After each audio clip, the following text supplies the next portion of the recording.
Welcome aboard TED Talks Cruises, the podcast where wanderlust meets wisdom. Join our two hosts on a cruising adventure full of laughter, learning, and luxury. Ken Coenen is a cruise rookie. He's wide-eyed, full of questions, and maybe still figuring out which end is aft. Ted Blank is a seasoned cruise expert who's been there, done that, and he even has a preferred deck chair. Each week, Ted and Ken dive into the world of cruising, from picking the right itinerary to insider tips, their personal insights, and behind-the-scenes secrets. Whether you're planning your first cruise or you're a platinum tier cruiser looking for fresh perspectives, TED Talks Cruises brings relatable stories, helpful advice, and plenty of good vibes. So get ready to laugh, learn, and set sail. No passport required. Hey, it's Ken Coenen with TED Talks Cruises today. My name, of course, is Ken Coenen. I am your official rookie. And we've got our super awesome expert with us, Mr. Ted Blank. How are you, sir? I'm doing well. That's a hard intro to follow up on, but yeah. You are the expert in all things cruises. And every time I sit down with you, it's just fun to be a part of, like, hearing about a new adventure and what you have going on with your firm here in Hudson.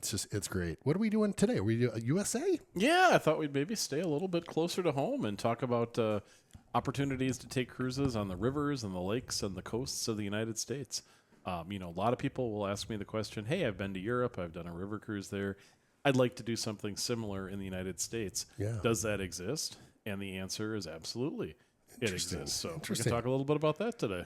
I love it. Now, I have not heard, so I heard about, there was one that came up the Mississippi to St. Paul, but I haven't heard of like many, I guess, and maybe it's just me, I don't hear about them, but it seems like the European river cruises are advertised a whole bunch, and it's almost like a little secret over here. It really is. It really is a secret. And I think if you were to add up the number of beds in Europe and the United States, there'd be way, way fewer beds in the United States on river and coastal cruise ships. Interesting. But there are about 50 different itineraries on the rivers and the lakes and the coasts of the United States that you can take on a small ship that's going to be very similar to a European river cruise. Okay. And on the Mississippi, they can be the paddle wheelers that we kind of grew up with. There are a few of those left. That industry has really changed, but most of the ships are very, very similar in style to the European cruise ships, only totally American. Yeah. Right? You're not getting an immersion in Europe.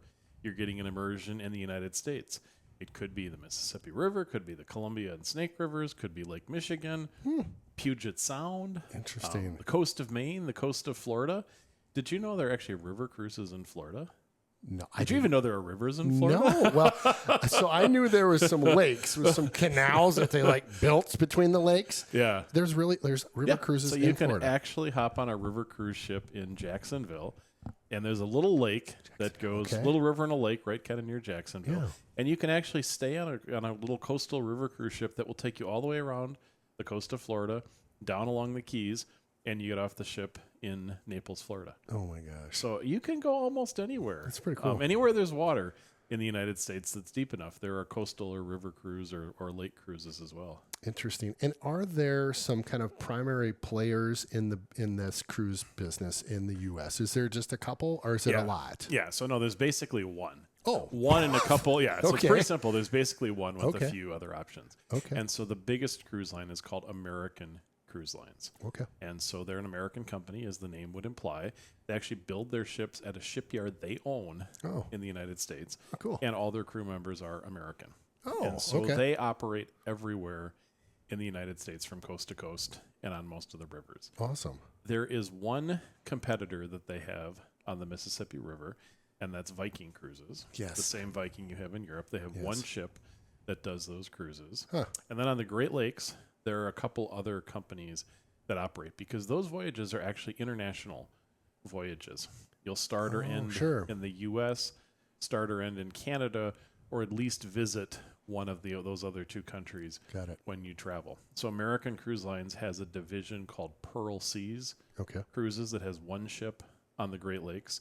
There's a company called Victory Cruise Lines that I had a chance to go on with my parents on the Great Lakes. And then there are a couple international operators that also come through onto the Great Lakes, again, including Viking. Okay. So there are some choices, but for the most part, there's one big company that dominates the industry. Interesting. And it's kind of a niche market.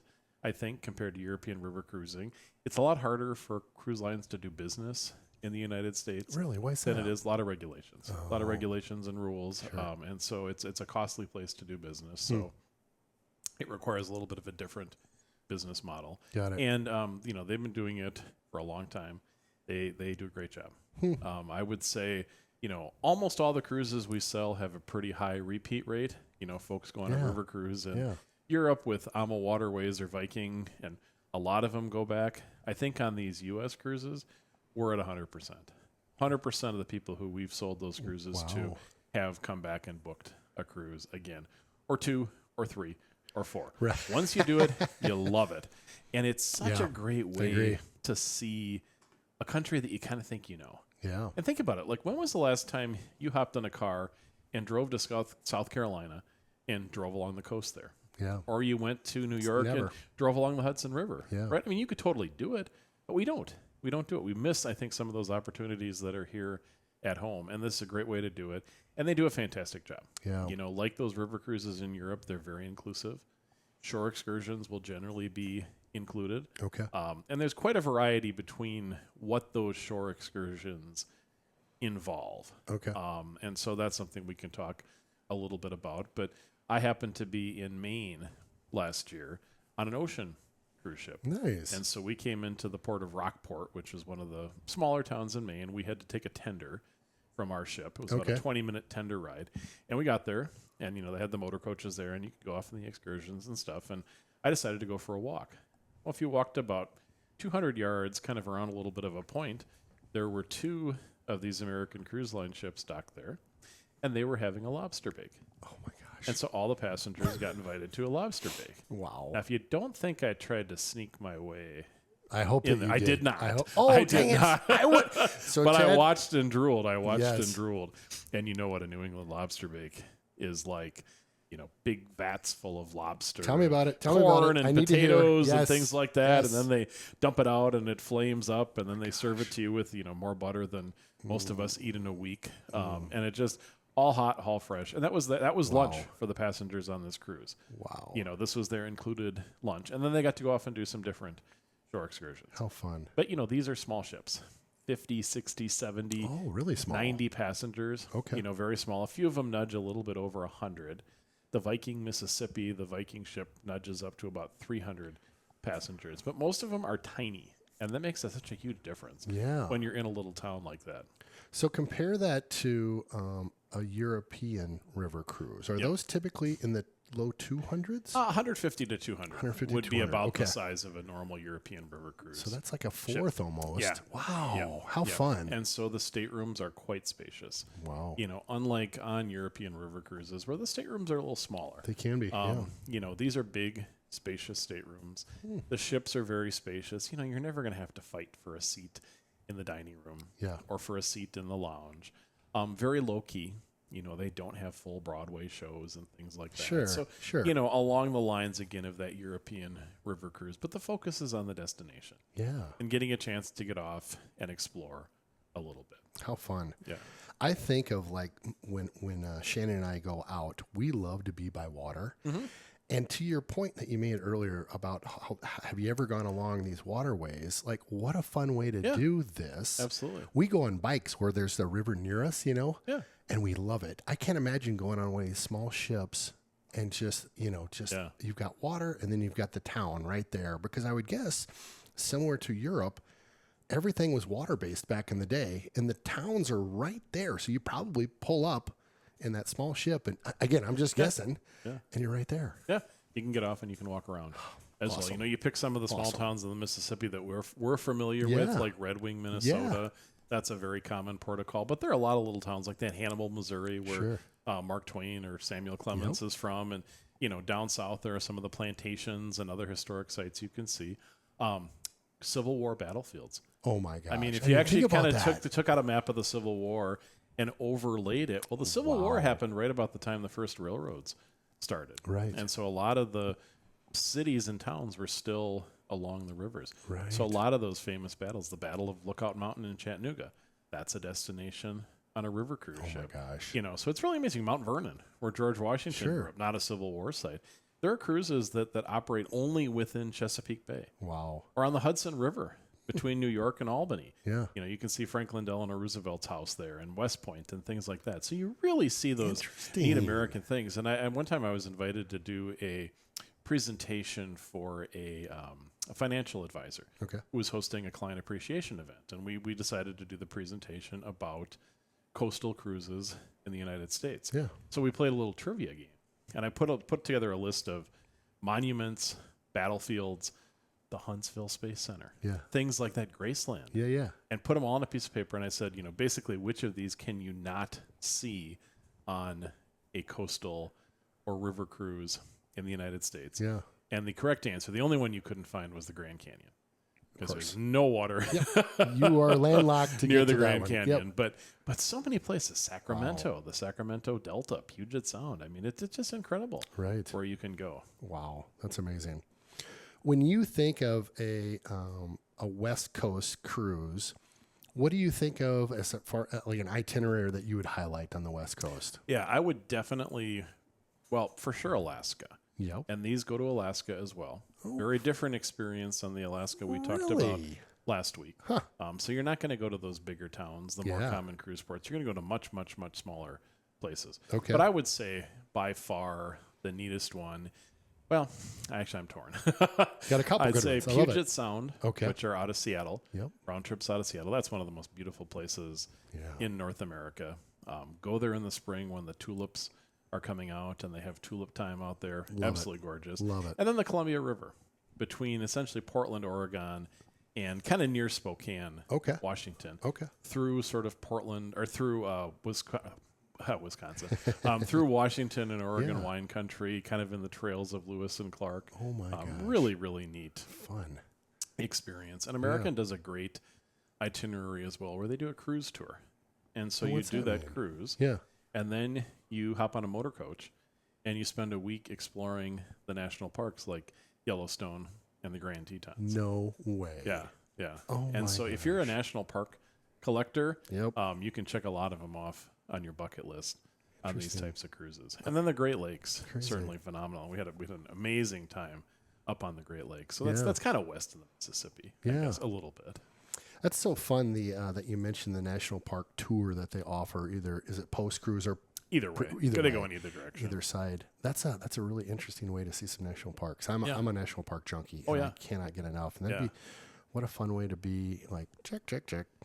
Yeah. You know, the nice thing is that they've taken care of all the logistics. Yes. And they've found really nice places to stay. That's a big deal. And you know, there's always a blend of free time and plan time. Yeah. And so, you know, when we were on the Great Lakes cruise, one of the places we stopped was in Duluth.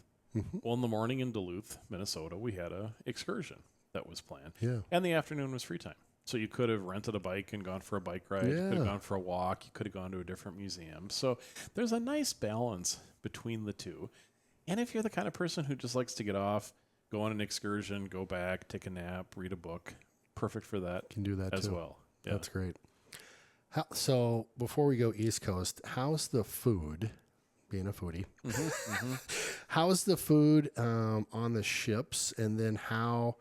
And I don't know if they do any food tours or not, but I would guess you're getting, like you mentioned, the lobsters over in Maine. I bet you're getting some access to some really good places. Absolutely, and that's part of it. That's part of the different types of shore programs. Yeah. Let me first talk about the Great Lakes cruise and the food please, on that, please. and then I'll talk about some of the other ones. Okay. So in the Great Lakes, we're in a company called Victory Cruise Lines. They have two little ships. They carry about maximum capacity would be about 160 passengers, so just a little bigger, but the Great Lakes are bigger, so you need to have a slightly bigger ship there.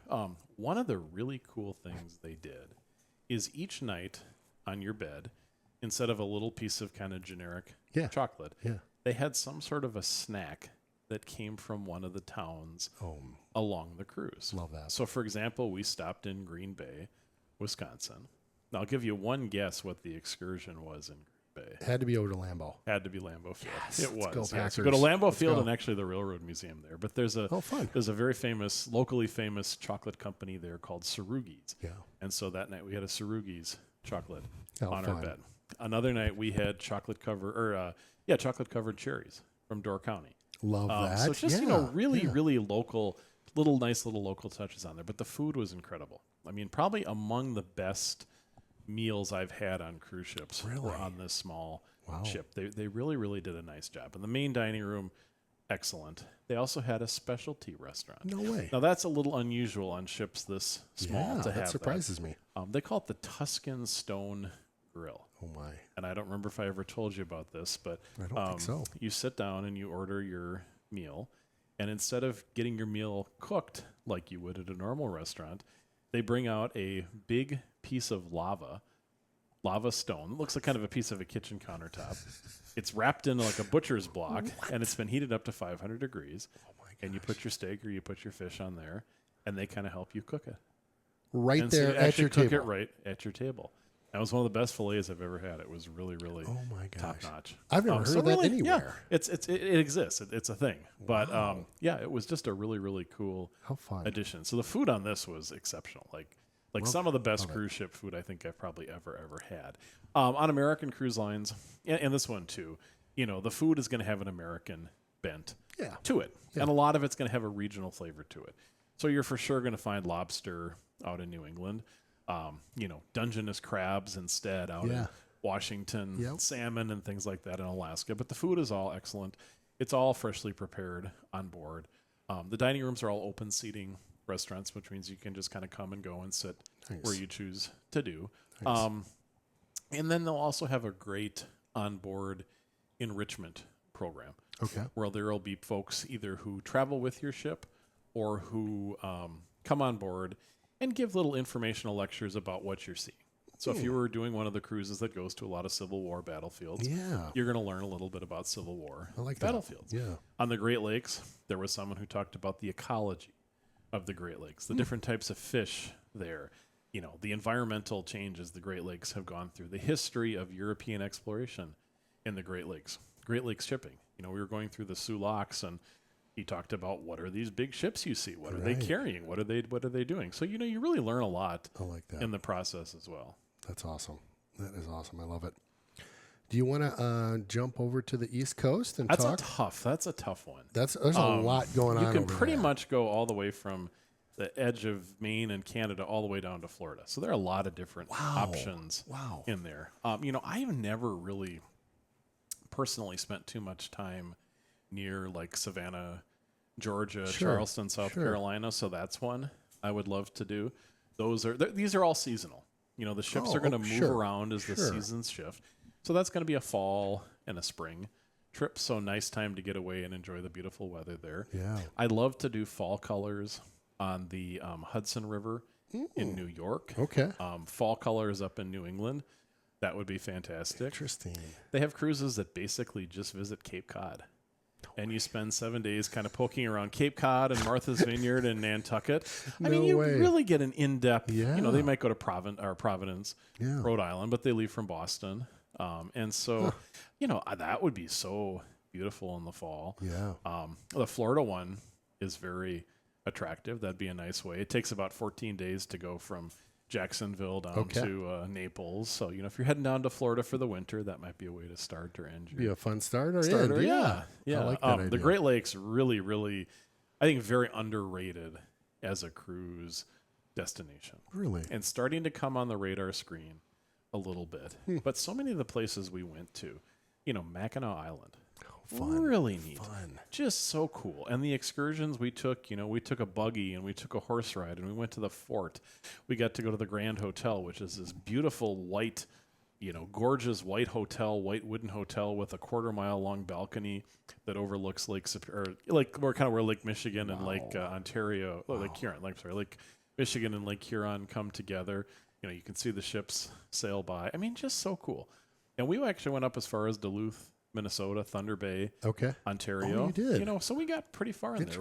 We stopped in Marquette, Michigan, Houghton, Michigan, nice. Where the Keweenaw Peninsula is. So there's a lot, and that's just Lake Superior, Lake Michigan, Lake Huron, Lake Ontario. There's a lot there. Detroit, Cleveland, where the Rock and Roll Hall of Fame is. Yeah. In Detroit, you can go see the Henry Ford Museum, the Deerfield Village there. So think about all these like Americana things we've all heard of. And maybe when we were kids, we took a road trip and did one of those. But right. I haven't been to Detroit outside of the airport since I was a kid. Yeah. And so that would be so cool to go back to Niagara Falls. Oh, really? You know, some of the ships go actually as far as Toronto. So lots and lots of different options along those coasts. And then the whole Mississippi River system, the Mississippi and the Ohio rivers in particular. You know, you can go as far up as Pittsburgh, Pennsylvania. Wow. You can go really deep into like Chattanooga, Tennessee, and some places down there, and Nashville.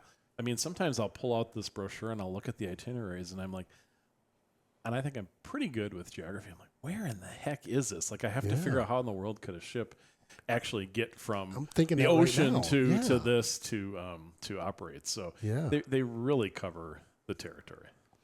That's that whole, how do they get there? I'm just thinking through that, like what, because they have to come in from the ocean somewhere, right? Yeah. I believe the shipyard where most of these are built is in Maryland. Okay.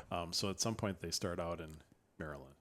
Wow. And then get there. That is so interesting. But they do Alaska as well. And if you've been to Alaska and you've done one of the bigger ship cruises there, and maybe you don't want to do an expedition cruise. Like, these are not the kind of cruises where you're going to hop off and go kayaking. They're not. They're not. They're more of the regular type of touring. With them. And so, but you can go to so many other places in Alaska that the big ships don't go to. Right. And maybe an expedition cruise ship would go there, but this is just a different way of doing it. That's interesting. And then they do their repositioning cruises, where the ship that spends the spring with the tulips in Puget Sound, it sails all the way up to Alaska along the Inside Passage. And so it stops at some places in British Columbia that it might be the only ship that calls there all year. Wow. So some really cool off the beaten path places. That's interesting. And the repositioning, that's just they go kind up of once a year time. up, once a year coming back. Yeah. Yeah. That sounds really interesting. That would be something I would. Yeah, that would be one I would definitely check out if the opportunity arose. Interesting. And the people who go on these, you know, it's interesting when you talk to your fellow passengers. A lot of them, this is not their first time at the rodeo. Okay. Yeah. You know, this is their third or fourth or fifth or sixth. Yep. Many of them have been to Europe many times before, and maybe they just don't want to fly that far. Maybe they're a little older and the joints don't work quite as well, so it's nice to just do something that's simple. You know, my cruise left from Chicago. Okay. So 45-minute Navy flight. Pier kind of deal? Yeah, we actually left from Navy Pier. Yeah, we're the only cruise line to leave from Navy Pier. That's crazy. How cool is that? That's really cool. That's really cool. And the neat thing is most of these cruises include a complimentary pre-cruise hotel night in that origin city. So we stayed right downtown at the Sheraton Chicago. Sweet. So 45-minute flight, pop over to the hotel. You know, there's a reception desk where they have representatives from the cruise line there. Yeah. You know, we were on our own for dinner, but in Chicago, you're spoiled for you're in good hands. Spoiled for choice. Yes. And then the next day, we had a chance to do the Chicago Architectural Foundation's River Cruise along the Chicago River. I've done that. So cool. It's really so fun. Cool. Yeah. Really fun. Yeah, it really is. It really very, very interesting. And you also learn about how somehow Chicago got away with basically trying to empty Lake Michigan out. No, I don't remember that story. Yeah, so they Chicago used to dump all of its waste in the river or in the lake. Oh, of course. And so somehow the honest politicians in Chicago dug a ditch between Chicago and the Mississippi River that's called the Chicago Sanitary Canal. Oh gosh. And now all their stuff goes in the Mississippi River. And somehow they've managed to avoid losing lawsuits over this for like 150 years. Wow. But they reversed the flow of the Chicago River. Got it. So if you actually opened up the lock and dam gate and left it open, eventually Lake Michigan would drain out through Chicago. So so we learned that little story there about the Chicago fire. That's a great nugget. And then 5-minute motor coach ride to the ship, and off we went. That's amazing. So convenient. I mean, it's so easy to get to Chicago, so easy to get to Seattle, so easy to get to Boston versus flying to Europe. That's it's a much more significant undertaking. Yeah, for sure. And then we got to go to a lot of interesting places. That's awesome. Green Bay, Wisconsin, for example. You can't beat Green Bay. No, but you also see something that's really neat. Yeah. You know, all those lighthouses you see when you're out and about, you actually see them from the water. Oh, I which bet is that's totally different Yeah. than you would see. So, even if it's a place you've been to before, and I'd been to every city that we went to on this cruise, totally different perspective. Yeah, I could definitely see that. Yeah. I could see that being really enjoyable coming into some of these larger cities, especially in the nighttime where all the lights are lit. Yeah. Like a big city, like a Green Bay, a Detroit, a Chicago. That's got to be really fun. I remember going out on one of those like fast runaround boats in Chicago back in the day with Shannon, and it was July 4th, and they were doing the fireworks. And between the fireworks and just that panoramic view of the city, it was amazing. And you're exactly right. Seeing the cities from the water is just something special. It's really cool. That's fun. I can't imagine doing that just like multiple days in a row on the ship, cruising around the Great Lakes. That just had to be just awesome experience. Yeah, it is. And, there are a lot of pretty desolate places up on the Great Lakes where nobody lives. Oh, and so you kind of get to sail by and you see sort of raw wildlife, raw nature. Really? As well. We went to the I always forget if it's the Painted Rocks or the Pictured Rocks, but that national seashore in the Upper Peninsula. Oh, right. We actually could see it from the ship, so that was pretty cool. That's awesome. I love it. So if we have someone interested in chatting about this, what's the best way to reach you, the team, and talk through an itinerary? Yeah, give us a call, 651-964-8245, and we'll pop that info in the comments below. Yeah. I'm also happy to put a brochure in the mail and send it to you, because sometimes it's nice to actually page through and say, oh my gosh, I didn't realize I could do this, or oh my gosh, I didn't realize I could do this. They actually have a cruise every year that they make it into about a 50-day long adventure. What? From ship to ship to ship, and you pretty much visit every Civil War battlefield. No way. So if you're a Civil War buff, they've got a great option for you. How fun. As well. So we can pop a brochure in the mail to you so you can kind of take a look at it. Yeah. Or just visit our website, tedblanktravel.com, and you can contact us or you can schedule an appointment, and we're happy to chat with you about these really fantastic and kind of under the radar cruise opportunities right here close to home. Yeah, this podcast was all new to me. Like I remember you telling me about your Great Lakes adventure, but the rivers and just all the different aspects and just along both the coast, it sounds really, really cool. Like a very cool, fun way to see each of the coasts in just very unique ways. And again, having that kind of intimate setting of a smaller ship, smaller group of folks, and then I don't know. Sounds great. Close to home. That's perfect. It might have made the bucket list for me, my friend. It's funny. Every time we get together, I'm like, it's dangerous. Oh boy, this one just made the bucket list. Look out. Yeah. Thanks for joining me, Mr. Ted Blank. A pleasure as always. I'm Ken Coenen. This was Ted Talks Cruises. Tune in next week. We'll be back in action. Thanks again for tuning in.